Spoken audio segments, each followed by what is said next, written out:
So given the close relationship between the electric field and the voltage, which can be expressed in the equation that the voltage difference, delta V, is equal to minus the integral of E dot ds, it should come as no surprise to you that since the electric field obeys the law of superposition, voltages also obey the law of superposition.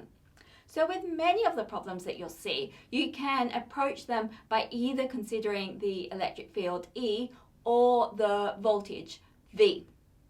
Now, in many cases, you actually find that the voltage approach is slightly simpler just because voltage is a scalar. So while with the electric field, you need to consider all the components and look at the symmetry, with voltage, it's just a number, and so you can just add them all together. So to see this in practice, let's consider our electric dipole again. So what we'll do is we'll calculate the voltage around the electric dipole.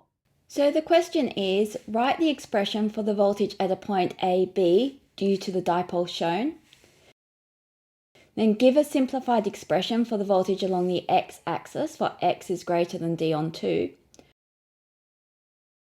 And give a simplified expression for the voltage along the y-axis. So for the first part, let's choose some position AB. So here's AB. So this is at x equals A, and it is at y equals B.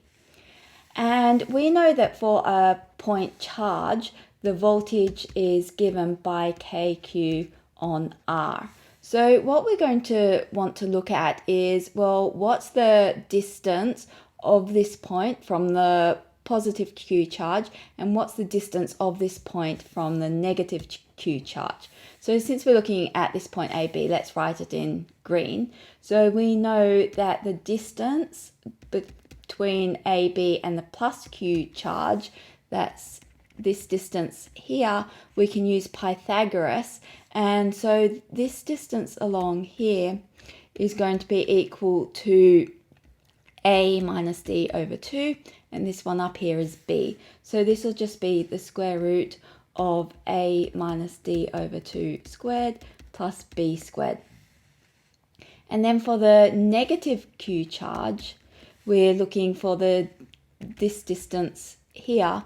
And so between the origin and minus Q, we've got a distance D on 2. And then between the origin and this X location, we've got a distance A. So this is going to be the square root of A plus D on 2 squared plus B squared.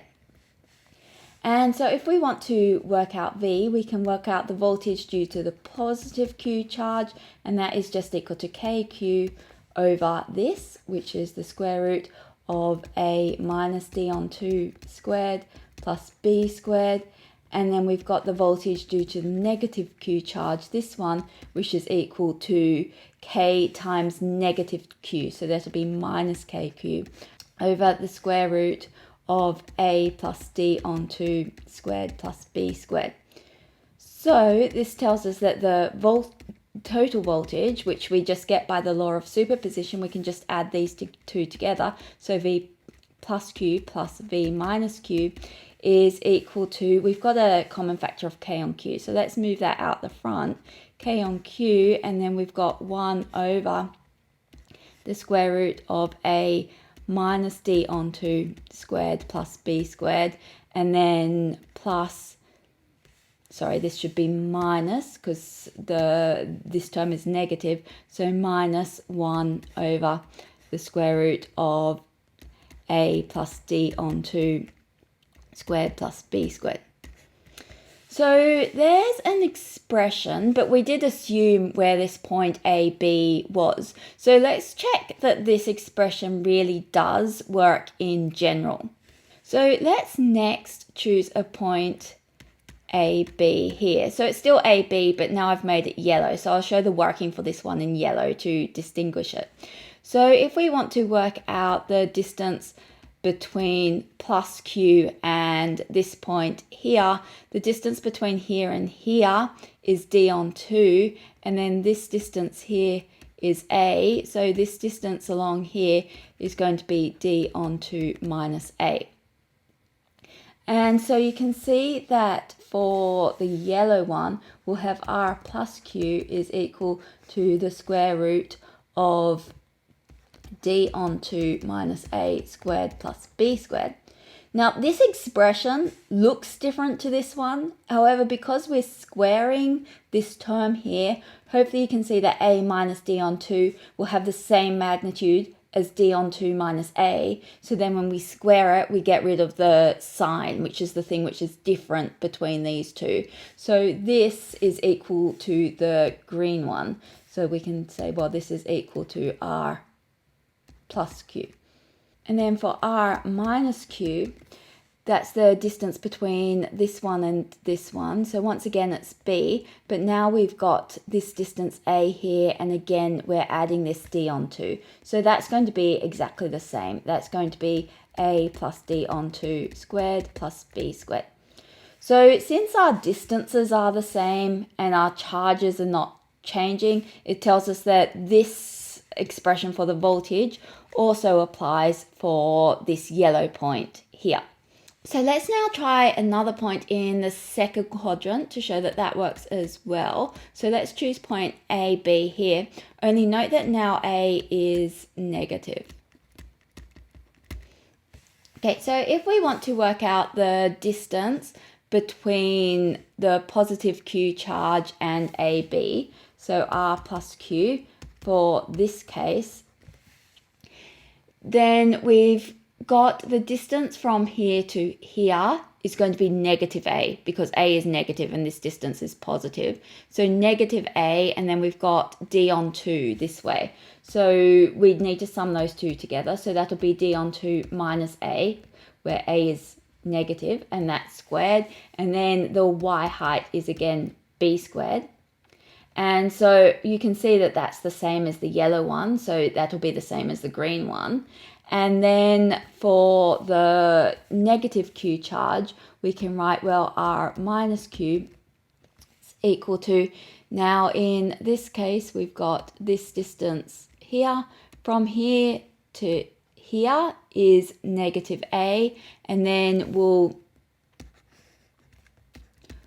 want to subtract off the D on 2, so minus D on 2. So the negative A, that ends up being a positive number because A is negative. So this is squared, and then you can see that because we've got a negative term in front of each of these, but then we're squaring it, we're ending up with the same expression as we had in the yellow case and also in the green case. And then we add on B squared for the y-axis. So now if we considered points in the third or fourth quadrant, X would behave in exactly the same way in the first and fourth and the second and third, and the Y in each of these cases will be negative. So we'll just be squaring a negative number instead of a positive number, so that's not going to impact it as well. So this is a general expression for wherever A, B is on the plane. So in the next part, we're asked to give a simplified expression for the voltage along the x-axis for x is greater than D on 2. So let's choose a point here, and this distance here is x. So we can, we'll do the same thing. We'll be using this. And so what we'll need to work out is, well, what's the distance to the positive charge? And it's along the x-axis. So the positive charge is at D on 2, and we're getting to position x. So this is going to be x minus D on 2 is that distance in there. And then the distance between this point and the negative Q charge, well, there's a distance of D on 2 here and a distance of x here. So this is going to be equal to x plus D on 2. So using these, we can say, well, the voltage of the positive Q1 is equal to KQ, and then we're dividing by x minus D on 2. And for the negative one, V minus Q, we've got K times minus Q, so that'll be minus KQ over x plus D on 2. And then to get the total voltage, we just need to use our rule of superposition, so we sum these together.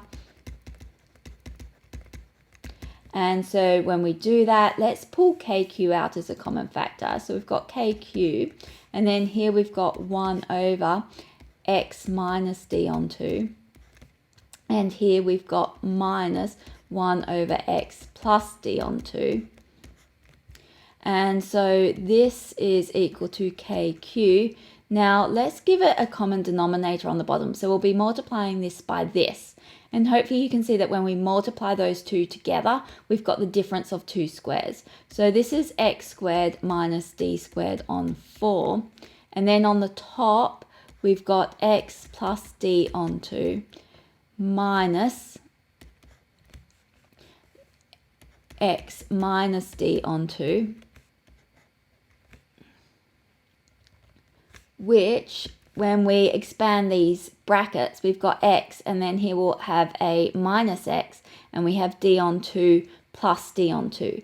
So this will be equal to kq times 2d on 2. So that'll be times d over x squared minus d squared on 4. And finally, we're asked to give a simplified expression for the voltage along the y-axis. So let's choose another color. I'll go with pink and choose some point, and we'll let it be a height y along the y-axis. I now use a very similar approach. I'll keep in the pink pen so that we can distinguish it. So what we'll want to do is look at the distance between plus q and this point here. So you can see that's going to be a right angled triangle. So r plus q is going to be the square root. And now in the x direction, the length is given by that d on 2.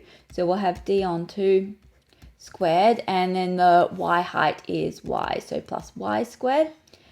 And for the negative q1, we've got this distance, which is also d on 2, and the height, which is also y. So it's actually going to be the same. It's going to be the square root of d on 2 squared plus y squared. And so we can write v plus q is going to be equal to kq over the square root of d squared on 4 plus y squared, just expanding those brackets. And v of minus q is going to be equal to k times minus q. So minus kq divided by the square root of d squared on 4 plus y squared.